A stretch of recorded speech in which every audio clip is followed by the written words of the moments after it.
तो cash book बनाना हम सीख चुके थे, यानी कि सिंगल कॉलम कैश बुक और डबल कॉलम कैश बुक हमने सीख लिया था। अब हम सीखेंगे अदर बुक्स और कौन कौन सी होती हैं, लाइक परचेज बुक होती है, सेल्स बुक होती है, परचेज रिटर्न, सेल्स रिटर्न। तो अब हम उन्हें सीखेंगे कि उनमें कौन सी ट्रांजैक्शन है जो रिकॉर्ड की जाती है, किस बेस पर की जाती है। तो स्टार्ट करते हैं।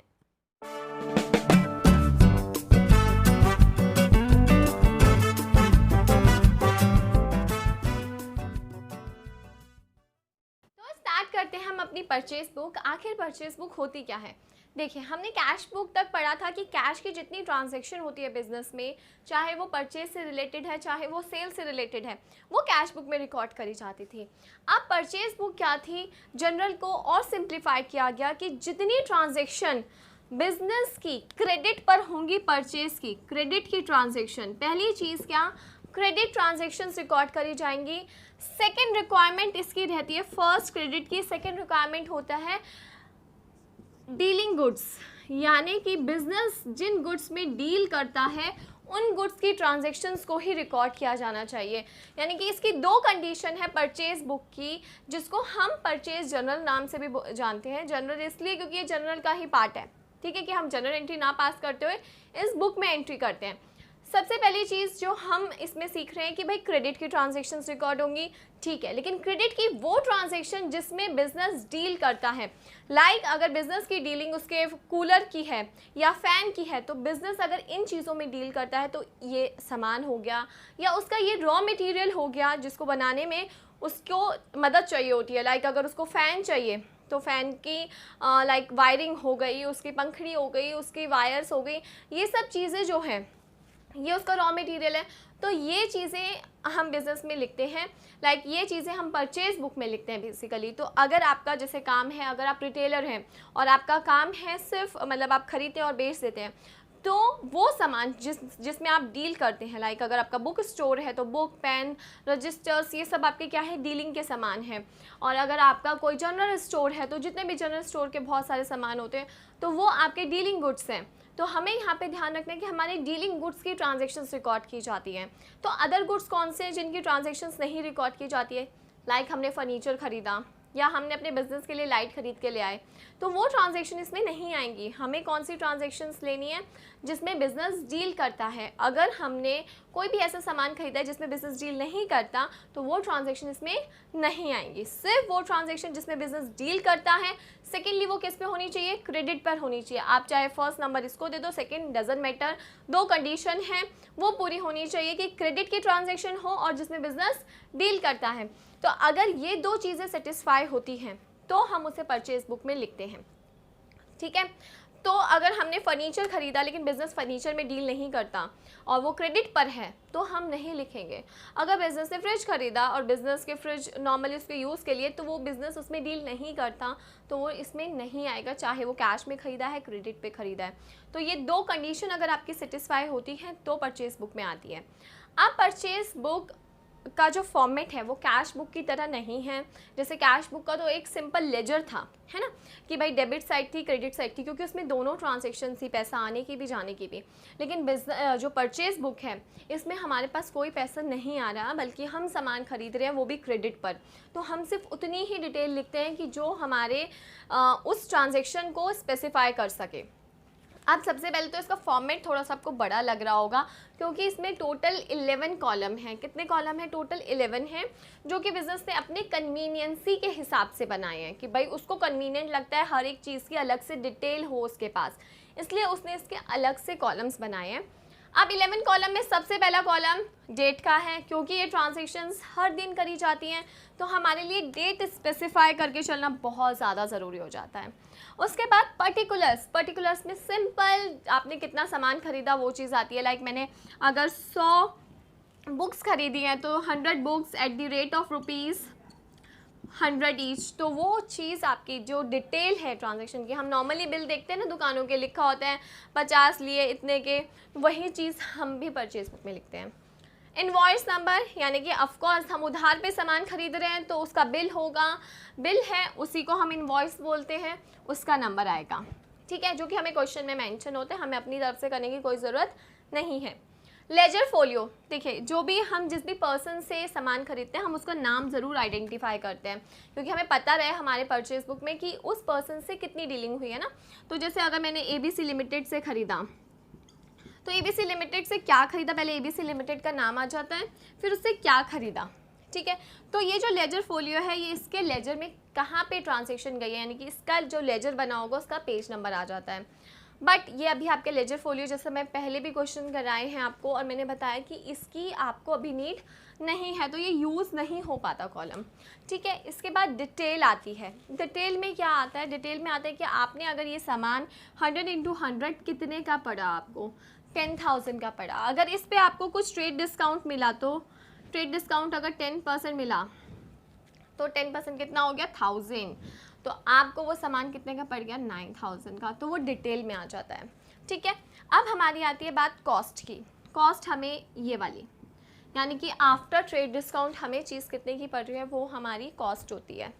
Input CGST, SGST and IGST, देखिए जब भी हम परचेज़ करते हैं तो हम टैक्स पे करते हैं।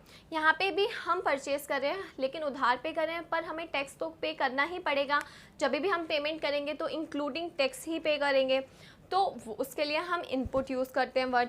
अब इनपुट CGST, SGST अलग से कॉलम इसलिए बनाए गए हैं ताकि हमें इंफॉर्मेशन रहे कि हमारा टोटल CGST हमने कितना पे किया, SGST या IGST। तो वो हम पहले, सबसे पहले तो यहाँ पे जब हम डिटेल लिख रहे होते हैं, ये जब मैं अभी आपको आगे एग्जाम्पल कराऊंगी इसमें सब कुछ क्लियर करा दूंगी, लेकिन जहाँ पे जब भी हम यहाँ पे अगर 6% हमारा लग रहा है, ठीक है, तो हम लोग 540 अगर CGST एंड SGST है, ठीक है ना, तो वो हम लगा के अपना टोटल बिल अमाउंट लिख देते हैं। अब इसमें टोटल बिल अमाउंट कितना आएगा 10,080, तो CGST के कॉलम में CGST चला जाएगा 540, IGST हमारा नहीं लगा, कोई भी हमारा फ्रेट मीन्स किराया वो भी नहीं लगा, टोटल हमारा 10,080 का बिल बन गया है। तो इस तरीके से हम अपनी परचेज़ बुक मेंटेन करते हैं। बस आपको परचेज़ बुक मेंटेन करने के लिए क्या चीज़ ध्यान में रखनी है कि हमें सिर्फ वो ट्रांजैक्शंस रिकॉर्ड करनी है जो बिज़नेस में, जिसमें बिज़नेस एक्चुअल में डील करता है। सेकेंड चीज़, वो क्रेडिट पर होनी चाहिए। क्रेडिट पर, अगर कैश पर है तो इट मीन्स वो कैश बुक में आ गई है, हमें यहाँ पे रिकॉर्ड करने की नीड नहीं है, उसका पैसा दे दिया है। हमें यहाँ पे वो इन्फॉर्मेशन मिलती है जिसमें बिज़नेस डील कर रहा है और अभी जिनका पैसा देना बाकी है, ताकि हमें ये पता चल सके कि उधार पे हमने कितना सामान ख़रीदा और किन किन कंपनी से ख़रीदा है। तो ये होती है हमारी परचेज़ बुक, जो कि बहुत सिंपल था। अब एक छोटा सा एग्जाम्पल लेंगे और इसको और क्लियर करेंगे। तो स्टार्ट करते हैं। परचेज़ बुक एक एग्जाम्पल के साथ। इसको समझना बहुत ईजी है। एक एग्जाम्पल लिया है मैंने जिसमें आपको सबसे पहले अपने फॉर्मेट में, यानी कि जो भी आप परचेज़ बुक बनाते हैं उसका जो फॉर्मेट है उसके ऊपर कंपनी का नाम लिखना है, और उसके बाद आप परचेज़ बुक बना रहे हैं तो परचेज़ बुक लिखना है ताकि आप आइडेंटिफाई कर सकें कि ये क्या है, आपकी परचेज़ बुक है। तो कंपनी का नाम ज़रूर लिखना। अब क्वेश्चन में हमें कंपनी का नाम दिया ही होगा कि भाई हमारी कौन सी कंपनी है। इसमें यहाँ पे दे रखा है record the following transactions in Joshi limited, तो यहाँ पे कंपनी की जगह क्या आ जाएगा, जोशी लिमिटेड आ जाएगा, ठीक है। उसके बाद हम लिखेंगे परचेज बुक है ये, तो परचेज बुक। ये लिखने के बाद अब हम अपनी ट्रांजैक्शंस स्टार्ट करेंगे। अब हमें ये तो पता ही चल गया है कि कौन कौन सी ट्रांजैक्शंस रिकॉर्ड होंगी, जो क्रेडिट पर होगी। सेकेंडली, जिसमें बिजनेस डील करता होगा सिर्फ वो ट्रांजैक्शन, इसके अलावा कोई और कैसी भी ट्रांजैक्शन आ जाए वो हमें अपनी परचेज बुक में रिकॉर्ड नहीं करनी। तो सबसे पहले दिया है purchase goods from Riya and company on a credit. पहली चीज़ तो ये हो गई कि भाई उधार पे है सामान, क्रेडिट पे, तो यानी कि फर्स्ट जो हमारी ये है रिक्वायरमेंट की उधार की एंट्रीज रिकॉर्ड करी जाती है, सेटिस्फाई हो रहा है। Vide invoice number 123, 200 pen at the rate of ₹10 each एंड 100 मार्कर एट ₹50 ईच। आपको कैसे पता चलेगा कि बिजनेस इसी में डील करते हैं? आप इस क्वेश्चन में, जो भी आपको क्वेश्चन बुक में भी गिवन होगा, आप उस क्वेश्चन की 2 से 3 ट्रांजैक्शन जब पढ़ोगे तो आपको पता चल जाएगा कि बुक जो भी बिज़नेस है उसकी डीलिंग किस चीज़ में है। लाइक कई बार क्लोथ्स में हो सकती है, तो जो ऑलमोस्ट ट्रांजैक्शन होगी वो क्लोथ से रिलेटेड होगी। अगर फर्नीचर है तो ऑलमोस्ट ट्रांजैक्शन फर्नीचर से रिलेटेड होगी। यहाँ पे जैसे 200 पेन मार्कर है, उसके बाद है हमारा फर्नीचर है। अब हम यहाँ पे फर्नीचर को देख के आइडेंटिफाई नहीं कर सकते क्योंकि पहले हम मार्कर खरीद रहे हैं फिर हम फर्नीचर, लेकिन थर्ड एंट्री पे जब हम आए तो हम रजिस्टर खरीदने लगे। तो अब हमें पता चल गया कि हमारी जो डीलिंग है वो किस चीज़ में है। लाइक जिसमें एजुकेशनल हमारे जो सामान होते हैं, लाइक पेन हो गया, जो भी हमारा बुक हो गई, हमारा रजिस्टर हो गया, हमारे मार्कर हो गए, उन चीज़ों में हमारी डीलिंग है। ठीक है, तो ये हमारी यानी कि बिज़नेस की ट्रांजैक्शन है, सबसे पहली बात। दूसरी चीज़ क्रेडिट पर है, तो ये रिकॉर्ड करी जाएगी, यानी कि ये वो गुड्स हैं जिसमें बिज़नेस डील करता है। अब फॉर्मेट हमें पता ही चल चुका है कि फॉर्मेट किस तरीके से है। आप यहाँ पे डेट की जगह डेट लिखेंगे। पर्टिकुलर्स में कैसे लिखा जाएगा, 200 पेन ले रहे हैं, किससे ले रहे हैं, कंपनी का नाम, जिस भी आप कंपनी से ले रहे हैं उसका नाम आ जाएगा रियन कंपनी। ठीक है, सबसे पहले कंपनी का नाम, उस कंपनी से ले रहे हैं। आप इनवॉइस नंबर यानी कि बिल नंबर जो भी है वो आ जाएगा। रियन कंपनी के लेजर जो बना होगा उसका पेज नंबर यहाँ आता है, जो कि आपके यूज़ में अभी नहीं है। इसके बाद डिटेल है। डिटेल में हम क्या लिखेंगे, देखिए हम 200 पेन खरीद रहे हैं एट ₹10 ईच, तो हम यहाँ पे 200 pen at the rate of ₹10।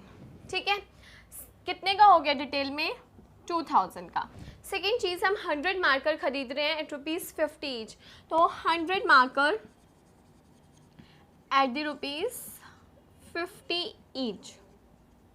ठीक है, तो 50 के हिसाब से 100 हो गया 5000। तो डिटेल में हम लोग जो भी हम सामान खरीद रहे हैं उसका कितना अमाउंट बन रहा है उसकी डिटेल लिखते हैं। उसके बाद यहाँ पे लिखा है कि इस पर CGST और SGST लग रहा है, प्लस 10% हमें ट्रेड डिस्काउंट मिला है। अब इसको किस तरीके से रिकॉर्ड किया जाएगा, देखिए सबसे पहले तो हम इसकी टोटलिंग करेंगे। कितनी आ रही, 7000 टोटलिंग आ रही है। इसमें से हमें ट्रेड डिस्काउंट अलाउ किया जाएगा, जैसा कि हमें पता है पहले ट्रेड डिस्काउंट अलाउ किया जाता है, उसके बाद टैक्स लगता है, और कैश डिस्काउंट अगर हो तो वो बात की बात होती है और वो तो कैश बुक में आएगा यहाँ पे। लेकिन हम जब जनरल एंट्री करना भी सीखा था हमने, तो हमें यही पता था कि एक सीक्वेंस होता है इनका। हमें सबसे पहले ट्रेड डिस्काउंट मिलता है, तो हम ट्रेड डिस्काउंट कितना है, 10% है, 700 लेस कर देंगे, कितना आ जाएगा 6300। 6300 पर अब टैक्स लगेगा जो कि है 6% ईच, तो ऐड करेंगे हम CGST एंड SGST। ठीक है, 6300 का अब हम निकालेंगे 6%, कितना आएगा 378। तो 378 हम क्या कर देंगे, प्लस कर देंगे 7056 जो आ गया वो हमारा टोटल बिल अमाउंट आ गया, यानी कि इतना हमें उस कंपनी को पे करना है। अब यहाँ तक हमें ये बिल में अपनी इन्फॉर्मेशन यहाँ तक पूरी मेंशन होती है। ठीक है, वही हमने उस बिल जो हमें मिलता है उसकी डिटेल नोट डाउन कर दी। अब हम इसे बाइफरकेट करेंगे, किस तरीके से, देखिए कॉस्ट में आपको सामान एक्चुअल में कितने का पड़ा, आपको कॉस्ट में सामान पड़ा 6300 का, तो 6300 यानी कि आफ्टर ट्रेड डिस्काउंट जो अमाउंट आपको पड़ा है वो लिखा जाता है। ट्रेड डिस्काउंट से पहले वाला नहीं लिखा जाता, तो जो ट्रेड डिस्काउंट के बाद आपका अमाउंट आ रहा है वो आएगा। इनपुट CGST हमने लगाया 378 आ जाएगा, इनपुट SGST 378 आ जाएगा हमारा, IGST हमारा नहीं लगा यहाँ, फ्रेट नहीं लगा, और टोटल में इन तीनों का टोटल जो कि हमें पता है कितना आ रहा है 7056। तो इस तरीके से ट्रांजैक्शन करी जाएगी, हमने करनी है अपने बुक में। किस तरीके से कि आपको डिटेल में पूरी डिटेल लिखनी है और उसको बाइफरकेट कर देना है, यानी कि हर एक कॉलम में उसकी पर्टिकुलर ट्रांजैक्शंस को डाल देना है। तो ये बहुत सिंपल है। अब सेकंड ट्रांजैक्शन पे आते हैं। Purchase furniture worth ₹20,000 on credit from Sita and company. देखिए सबसे पहले हम फर्नीचर खरीद रहे हैं, ठीक है, जिसमें बिजनेस डील नहीं करता। अब चाहे हम वो कैश में खरीद रहे हो या क्रेडिट पर खरीद रहे हो, हमें उससे मतलब नहीं है। हम इसमें जिसमें बिजनेस डील करता है वही ट्रांजैक्शंस रिकॉर्ड करते हैं, तो ये ट्रांजैक्शन नहीं आएगी। नेक्स्ट है purchase goods from book store in cash. आप किसी से भी खरीद रहे हो, कैश में खरीद रहे हो, तो भी ये ट्रांजैक्शन नहीं आएगी। हमारी 2 शर्तें याद रखो, परचेज बुक की 2 शर्तें होती हैं। क्रेडिट की ट्रांजैक्शन होनी चाहिए, सेकंड जिसमें बिजनेस डील करता है। बिजनेस डील करता है ये तो कंप्लीट हो गया, लेकिन कैश में है तो इसमें वो ट्रांजैक्शन नहीं आएगी। ये किस में जाएगी? हमारी कैश बुक में जाएगी। इसके बाद है fourth transaction, purchase goods from book store on credit. अब ये क्रेडिट की है और क्योंकि हम रजिस्टर ही खरीद रहे हैं जिसमें हम डील करते हैं, तो ये हम इसमें लिखेंगे। तो हमने बुक स्टोर से रजिस्टर खरीदे हैं, तो हम यहाँ पे बुक स्टोर का नाम लिख देंगे। यहाँ पे हमारी डेट आ जाएगी, बुक स्टोर का नाम आ जाएगा, ठीक है। अब हम क्या खरीद रहे हैं? 20 register eight 50 each. 20 register eight 50 each, तो हमारा कितने का हो गया? ये हो गया हमारा 1000 का, ठीक है। अब इस पर हमने बोला, उन्होंने बोला है हमें 10% ट्रेड डिस्काउंट दे रहे हैं वो लोग और टैक्स लगा रहे हैं। सिंपल सा प्रोसीजर है, हम सीख चुके हैं टैक्स को। हमें सबसे पहले हमें अपने ट्रेड डिस्काउंट को लेस करना है, उसके बाद टैक्स लगाना है। तो ट्रेड डिस्काउंट को लेस करेंगे, लेस ट्रेड डिस्काउंट कितना आएगा? 1000 का 10% 100। हमारे पास अब हमारा बिल बन गया 900 का, और 900 पे अब हम टैक्स लगा देंगे जो कि है 12%, 108। तो हमारे बिल का अमाउंट बन जाएगा 1008। तो अब हम इसको, जैसे ये ट्रांजैक्शन लिखी गई है सेम इसी तरीके से इसको भी उतारेंगे। हमारा आफ्टर ट्रेड डिस्काउंट कितना अमाउंट आ रहा है? 900। तो हमारी कॉस्ट में 900 आ जाएगा। IGST लग रहा है इसमें, तो IGST के कॉलम में ये अमाउंट रिकॉर्ड किया जाएगा और इसकी टोटलिंग जो है वो हमारे टोटल में आ जाएगी। इसके बाद हम इसको तो यहीं क्लोज करते हैं, ये क्लोज हो गया। इसके बाद इनकी पर्टिकुलर टोटलिंग करी जाती है। इनकी पर्टिकुलर टोटलिंग करने का मतलब क्या होता है कि आपको टोटल आपने जो परचेजेस करी वो उनकी कॉस्ट कितनी थी वो निकल आएगी। आपके पास टैक्स, अभी तो जैसे मैंने यहाँ पे सिर्फ 2 ट्रांजैक्शन रिकॉर्ड हो रही है, लेकिन बिजनेस में तो बहुत सारी होती है। तो बिजनेस के पास पूरी डिटेल रहती है कि भाई उसने इस मंथ इनपुट CGST कितना क्या कहते हैं उसने पे किया, तो वो डिटेल उसके पास या करना है, तो वो उसके पास पूरी की पूरी डिटेल रहती है जो वो इस तरीके से उसको बाइफरकेट करके चलता है। तो 378 यहाँ आ जाएगा, सेम यहाँ आ जाएगा, और यहाँ पे इसकी टोटलिंग कर देंगे 8058, और यहाँ पे इधर आ जाएगा 7200। तो ये इस तरीके से हम लोग अपनी परचेज बुक बनाते हैं, जो कि बहुत सिंपल थी।